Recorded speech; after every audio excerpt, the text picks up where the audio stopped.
Welcome back to the podcast. I'm Audrey Rinlis, author of The Mission Driven Life and founder of The Mission Driven Mom. Now, you and I both know that we are living in a very confusing, contradictory culture, and that mothers especially feel the weight of that every day because we're not only taking on the job of mothering, and we don't just have that responsibility going on, but we have the weight of what we weren't given educationally and the perceptions that are out there about mothers in the culture. Thank you, feminist movement. So if you've ever wondered, like I have so many times, how you're supposed to lead your family with confidence when everything is unstable, then this episode is going to be for you. We're going to dive into that. Now, I've said this before. I'm going to say it again. We as moms want a better world. Now, maybe everybody does, but we have this special string connected to us called our child, and that child is going to inherit the world that we leave behind. And so we feel an added measure of responsibility and motivation to try to make the world a better place. We know that this is a confusing culture, and we know that it lacks proper leadership, and that's one of the major problems. We're struggling to navigate it. We worry about what's going on and how to build the good society, and leadership is a big part of that. I want to talk to you for a minute today about some things that several individuals said about the concept of servant leadership and how servant leadership is lacking and why it's lacking and why it's the answer and what you and I can do about it as moms. Now, Robert Greenleaf was a huge mover in this kind of modern day movement of bringing back this concept of servant leadership. And he had an organization and one of the most popular books called Servant Leadership. He researched it. It's the definitive book, if you can say that, about this concept. And he defined the problem in a way that I find very ironic because it's the problem that I keep talking about. And he says it really well. He says, "Alas, we live in the age of the anti-leader, and our vast educational structure devotes very little care to nurturing leaders or to understanding followership." This is also something very fascinating that he focuses on in his book is we have a responsibility to be leaders, but also to be good followers and to be trained to know who to follow and how to follow them. And that both of those skills and abilities are necessary to have the kind of culture that we want. He says, if there is any influence, formal education seems to discourage such pursuits. Educators argue, speciously I believe, that such preparation is implicit in general education. So educators claim that they teach people leadership, but they actually don't. He says, if that is true, how can it be that we are in a crisis of leadership in which vast numbers of, quote, educated people make gross errors in choosing whose leadership to follow, and in which there's so little incentive for able and dedicated servants to take the risks of asserting leadership? If we really, in our educational systems, are teaching people how to be good followers and how to be servant leaders, then why are we in this conundrum today? His point is we are not doing that, and that is a key part of the problem. The conclusion I reach is that educators are avoiding the issue when they refuse to give the same care to the development of servant leaders as they do to doctors, lawyers, ministers, teachers, engineers, and scholars. And he's right. Leadership is one of the most important things. Leadership is everything. Leadership makes or breaks us. And it is a vital skill set that should be taken as seriously as a medical practice or as judges and attorneys or any other major ability that's trained in individuals. He continued, even schools of administration give scant attention to servant leadership. I have spent a great deal of time and energy trying to persuade educators to accept the obligation, and I'm certain that generally they recognize neither the obligation nor the opportunity. Thus far, in my experience, they appear unpersuadable. An occasional gifted teacher will take some initiative, but the institutions rarely sanction the effort. The outlook for better leadership in our leadership-poor society is not encouraging. Amen. And that is at the root, and we talked about this recently about hacking at the branches or hacking at the root. Servant leadership, there is a vacuum. There is almost no good leadership out there. This is why servant leadership is a big chunk of like half of our focus in level 3 in the academy, because it is a skill set we desperately need. This is a problem. We see this problem. If we were going to say, we look out on our society, we look at the nonsense going on social media, look, try to go to the movies, and I look at what's in the theater, and over half of it just looks like junk. It just looks like, why? It's not going to lift me. It's not going to elevate me. It's probably not going to teach me anything. Now, maybe I'm making too quick a judgment, and maybe there's more that I can gain from some of these things that I turn away from. But frankly, there is much in our society that is not worth consuming. And there is much that gets put out in the name of entertainment that good leadership would quell. We need people in all industries, in all parts of society, leading us closer to truth and goodness and beauty, infusing virtue back into our culture, if that's the kind of culture that we long for. And as mothers, we have a very important role to play in this. And I know that we often sit at home and feel powerless and think society is what it is, and I'm not a leader, and I'm never going to be one, and I'm not going to hold the reins of government, so there's nothing I can do. And actually, we can do everything. And I'm going to tell you why that's the case. So later on, Greenleaf has this to say, which the first time I read this, I was floored. And I read it and reread it. I shared it with people that I knew. I put sections of this book in level 3 because it is, anyway, just listen what he has to say. So we're looking at this society, right? And we're super dissatisfied and we're like, what's going on in our culture? And we can maybe have the insight to recognize that the vacuum of leadership is a core root problem. But then we might ask this question, which is the question he asks. Okay, if this is a situation we find ourselves in, then who is the enemy? Who is holding back more rapid movement to the better society that is reasonable and possible with available resources? So we have all this technology. We have all this ability. What's holding us back? Why can't we get there? We won't be a perfect society, but we could be a way better society. So why aren't we arriving? Who is responsible, he goes on, for the mediocre performance of so many of our institutions? Who is standing in the way of a larger consensus on the definition of the better society and paths to reaching it? Not evil people, not stupid people, not apathetic people, not the quote system, not the protesters, the disruptors, the revolutionaries, or the reactionaries. Are you surprised by what he says? That's quite a claim to make. That's pretty surprising that he is calling this out. He sees the problem. He's obviously trying to do something about it. He's writing books. He's running organizations. He's training people. He's saying we have a vacuum of leadership. We have a big, huge problem here. We have everything that we need to build a better society. We have natural laws and rights and a wonderful constitution and all the things. What's holding us back? What's keeping us from doing it? And it's not these things. The evil, stupid, apathetic people, or the system, or the protesters, the disruptors. And he says part of the reason for that is because until we get to utopia, which we may never get there, those people will always exist in society. They can't be what's stopping us because they'll always be part of society. He says, no, here's what it is. He goes on. So mind-blowing, moms. The real enemy is fuzzy thinking. This reminds me of this really awesome article by Mortimer Adler that I really love, where he talks about how our inability to think clearly and reason things out, to think in terms of principle, is at the heart of most of the problems that we find. And this is a guy who has done his homework and is the leading expert in this field.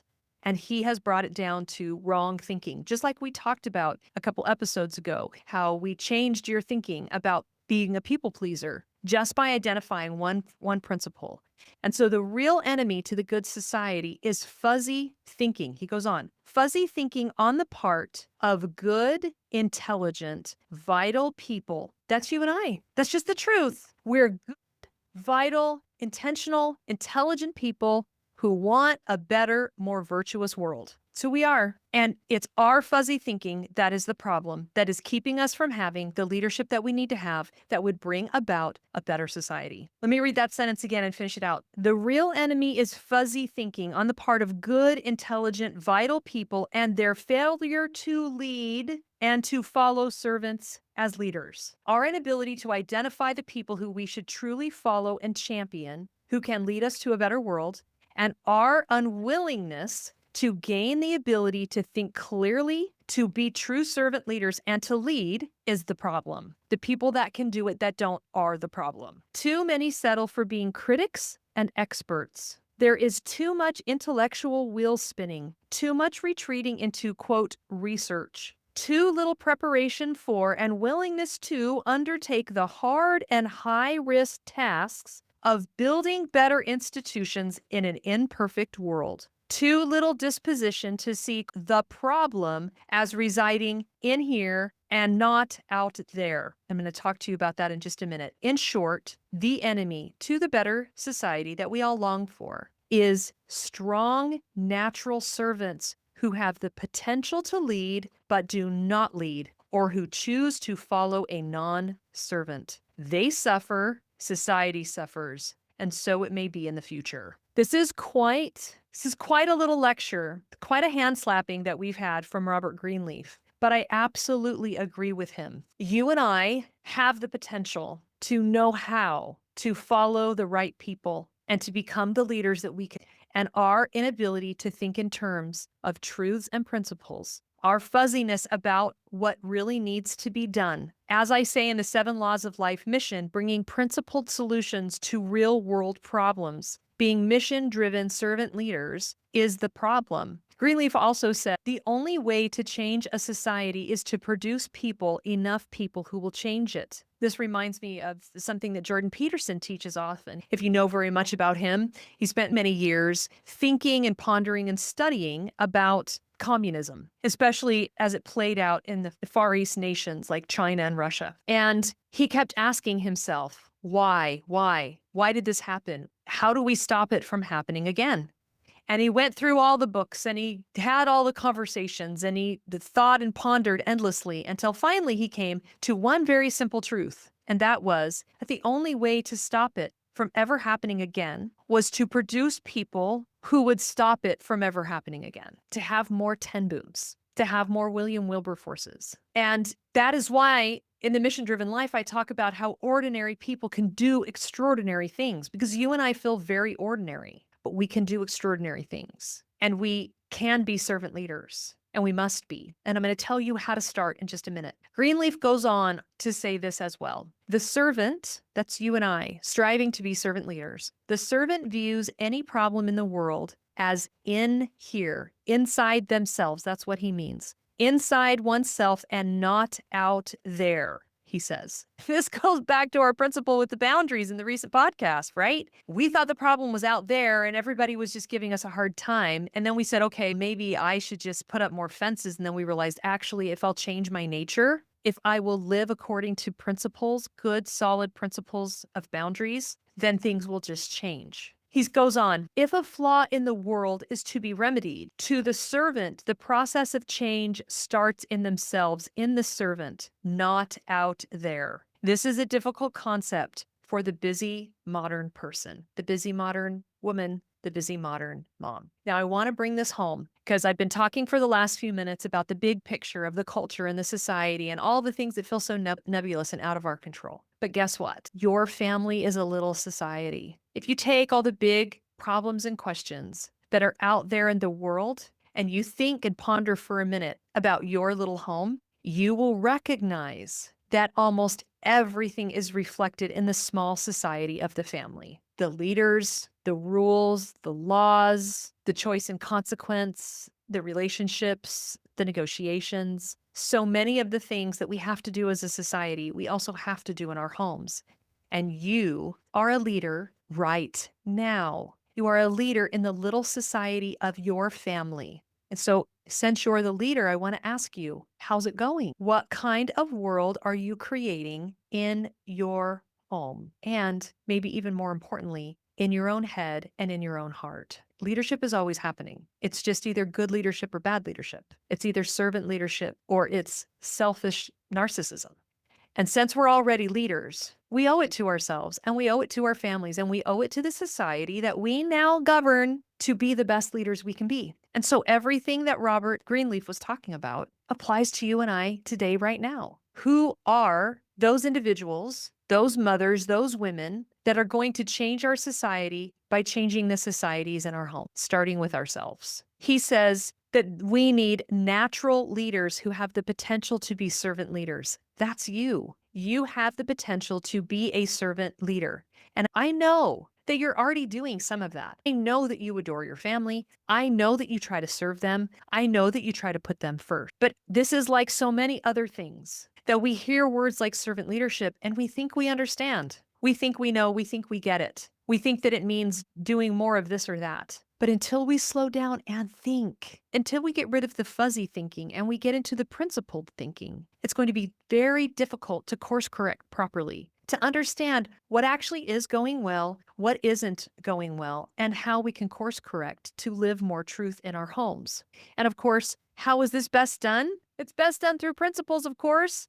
Another book that I love is called The Servant. That one is by James Hunter. It is a beautiful analogy that teaches some really fantastic leadership principles. And he says that leadership is very simple. It's one phrase. Leadership is character in action. And we've been talking about character this month. We've been talking about Stephen Covey. Remember that he said that there are basic principles of effective living and that people can only experience true success and enduring happiness as they learn and integrate these basic principles into their character. That's what character ethic is. And if character is everything in leadership and character is developed through integrating principles into our nature, then we have our marching orders. We know what we need to do. As James Hunter says, you need to gain the skill for identifying the principle and moving it from your head. So you're going to get rid of your fuzzy thinking and learn to identify them, and then gain the skills to move those principles from your head to your heart, to where you have true understanding and conversion to that truth and into your habits, so that it becomes a way of life. It's just who you are. It's just what you do. It's how you talk. It's how you live. It's how you lead. It's how you govern those little people in your home. And of course, Jack Barzin, who is a brilliant guy that I absolutely love, teaches all kinds of incredible things. He said, and he's right, and I could give you a million other quotes around this. He said that the only thing we're teaching anybody is a principle. Why would he say that? Because it's true. Because there are a million ways that we can live out any principle. That's why you give them the truth, and then the truth makes them free. So how can we do that in the first place? How can we teach people principles if we don't know them ourselves? How can we lead with them and be set free by them if we don't know them? How can our leadership be character in action if we are not truth seekers, if we haven't become experts in our own life, if we are not discerners of truth who can build the small societies in our own heads and in our own homes based on true principles? When you do this, it changes everything, because when there's proper leadership, everybody thrives. And in the next week, I'm teaching a free class, and I really want you there. It's the culmination of what we've been talking about for the last few weeks. It is going to be the deep dive that you really need to be a springboard for you to stop that fuzzy thinking, to start to dig into that character ethic, to begin to understand these ethereal, abstract things called principles and harness them. Send your lasso out and grab them, identify them, write them as actionable, and put them to practice in your own home. So if you're ready to stop guessing, if you're ready to stop having other people tell you what to do, if you want to lead with confidence, then please join me, and I will see you there.